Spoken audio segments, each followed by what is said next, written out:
Melinda and I write stories for children. I write picture books and novels and short stories.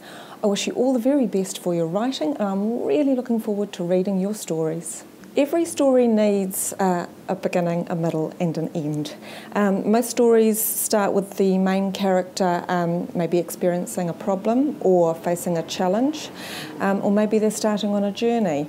And then you get to the middle where they're learning skills perhaps, or finding the tools they need to deal with the challenge or the problem. Or if they're going on the journey, they're having to overcome obstacles as they travel. And then the most important thing, the end, they'll be solving their problem using the tools or the skills. They'll be meeting the challenge and maybe getting the rewards, and or they'll be reaching their destination of their journey. Now, a lot of stories, a lot of good stories, are spoiled by having no clear ending. So I think before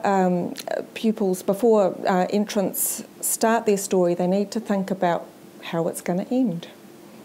I think that's why planning is so important when you only have 400 words. You need to have a bit of an idea of what your beginning is going to include, what your middle is going to include, and your ending, so that you can make sure that each part gets its own fair share of the 400 words, and that you don't keep going until you've run out of the words left to use with no ending. So I think you've got to make sure that you've got time and space to include the ending.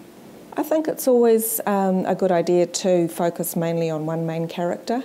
With 400 words, it doesn't give you a lot of space to have a lot of characters, and having a lot of characters makes it quite hard to juggle remembering who's who and what their role is. I think with if you have the main character, and maybe they have one close friend or sidekick or helper to help them through the story. So just a couple of people is a good idea. I think a lot of people tend to focus on things like hair colour and eye colour and clothing when they're thinking about a character. But I'm more interested in finding out what they think and how they feel. Are they lonely? Are they bullied? Are they happy and surrounded by a lot of friends?